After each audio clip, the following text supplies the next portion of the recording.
This tutorial covers sales, particularly salesperson activities, land ownership and land titles information. So now that we have looked at the industry in general, let's look at each of the two different departments of a real estate agency. So we'll start with sales. Sales can be a very tough industry, but can also be a very rewarding one. Some of the duties of a salesperson would include sourcing and obtaining new sale listings, providing market appraisals, coordinating marketing activities, inspecting properties for sale, negotiation processes, and organising contracts. There are different types of land ownership for sales in Australia. You have Crown land, which includes land that is reserved for public purposes or vacant. Crown land is basically owned by the government. Now, all land in Australia is considered Crown land. When you do a title search on a property, you will always see under the interest section of the title that it says rights and interest reserved by the Crown. So basically what this means is even if you purchase a house, a freehold house, you have no mortgage on it. If the government decides that they want to put an airport in your suburb, what they can do is resume the land, which means they can take it back at any stage. So of course they have to pay you a fair market price for the land, but do you ever actually really own land outright in Australia? There's a big question mark on that. You also have freehold, so owned outright or fee simple is another word for it. So I know it just said that you don't ever actually own land in Australia, but freehold, the definition of that is that you own it outright, although you still have rights and interest reserved by the Crown, even under a freehold property. Leasehold is temporary rights. So, for example, if you were to purchase property in Canberra, you purchase a 99-year leasehold over the property. A life estate, so granted ownership for a duration of a person's life. So it might be that parents would like to pass on property to children and transfer the title over onto them. However, they may have a life estate in the property, which basically means they can remain in the property until such time as they were to pass away, and then it will revert to the other owner. Tenants in common and joint tenants are different forms of ownership of property.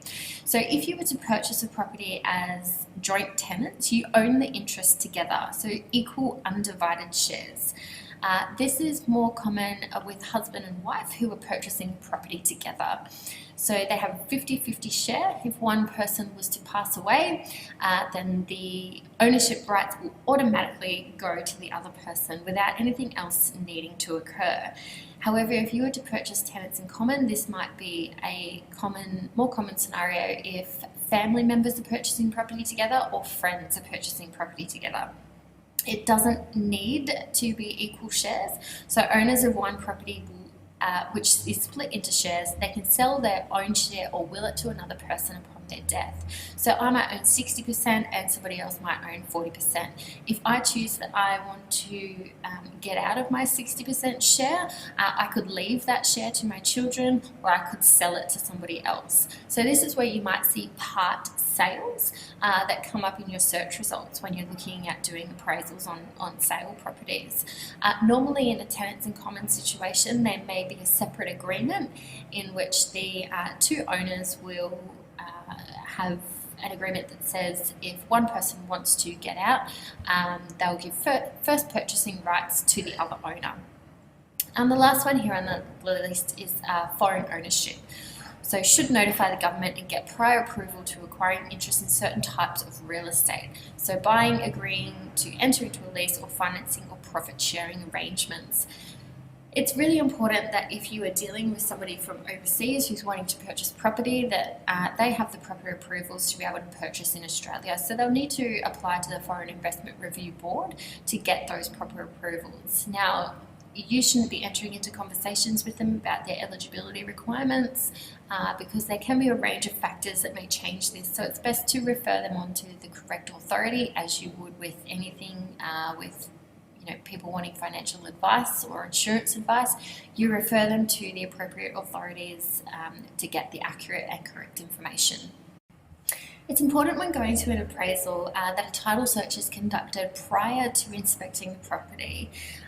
You need to be able to verify ownership, land details, and also any material facts that may be affecting the property, so such as easements or covenants. So material fact is something that would affect a purchaser's decision to buy a house. So for example, if a property had an easement that was listed on the title that was running across the backyard, which meant that you couldn't build a permanent structure, that could be a material fact for a buyer.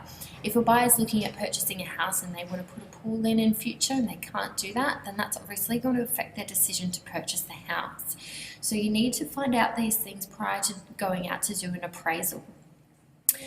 For the purposes of land ownership, land can include earth, water and airspace. You need to do a title search. The title search will show the name of the registered owners, so this is the true and accurate and outright ownership that is provided on a title search.